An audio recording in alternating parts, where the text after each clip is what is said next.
do play a role, and we need good judges. We need judges who will protect the rights of the people. Now, what do we see in Andhra Pradesh? I don't know how many have read my article last week in the Hindu center page.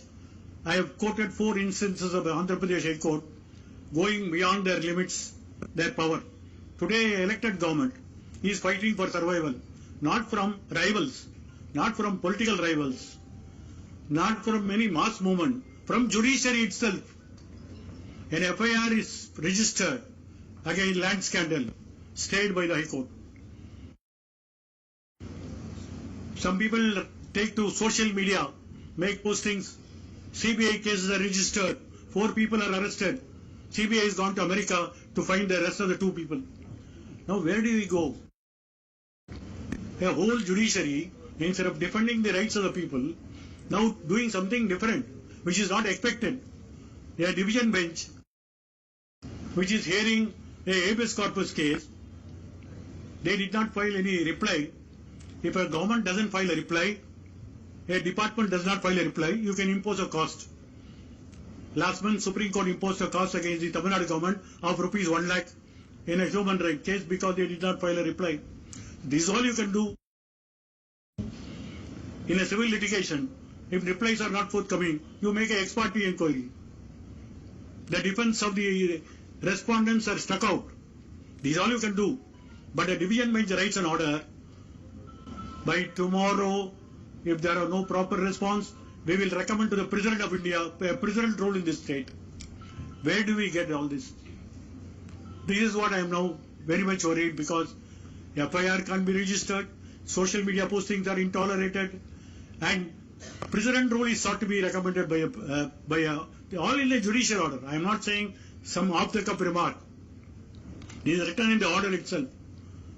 And now what happens is, the elected government brings a bill, whether it's 3 capital or 5 capital, we are not worried on that. They bring a bill and it is passed in the assembly. Now that is challenged. Everything can be challenged because it's subject to Article 13. Every law can be challenged, and the High Court and Supreme Court can hear any matter. But now when it is challenged, what happens is the full bench, 2 judges are allottees of land in Amaravati. For the first time, the government files a petition. It's not private parties. As the lawyers of the High Court, you know, when a judge is interested, we try to tell the judge, please don't hear the case. He may get angry.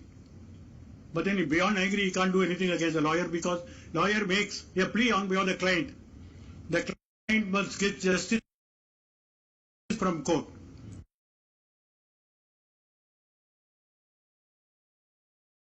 A lawyer must have a fearless advocacy, not concerned about the result, but the fearless advocacy is expected of every lawyer under the Advocates Act, under the Bar Council rules.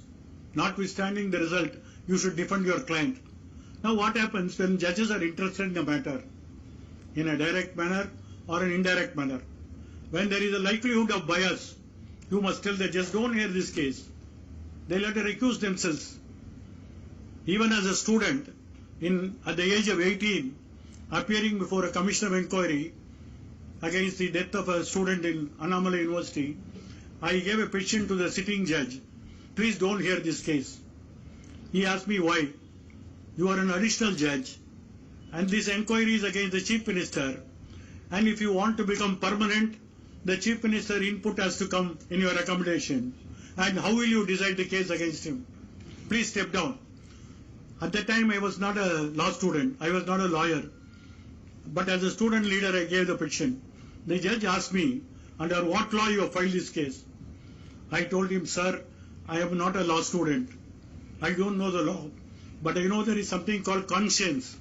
If your conscience is pricking, if you decide for some reason that you can't hear this case dispassionately, please step down. He got angry with me. The commission went on. The commission will never speak to me after a period of 6 months. The commission went on. He will not even look at me. Whatever he wants to say, he'll say through the bench clerk only. At the end of that inquiry, he said, this bench clerk, tell that man to do law, he will do better. That's how he put ideas into me to become a lawyer. But nevertheless, we should not feel hesitant to tell a judge, please don't hear this case. That maybe future discretionary orders may be deprived, future benefits may be denied to you, what others are getting may be denied to you. If he is a criminal bail judge, he may not grant you bail. But nevertheless, having taken an oath of office, having got a sanad from the Bar Council, you are expected to fearlessly espouse your cause. Now, in the case of this trifurcation of the capital bill case, the government filed an application saying these two judges constituting the full bench should not hear the case because they were allottees of land in Amaravati. It's a very genuine request. It is not bias, it is a likelihood of bias. In my mind, there is an apprehension that I will not get justice. Hundreds of cases are transferred. You know the case of Rajan from Kerala. In fact, we cited that case before the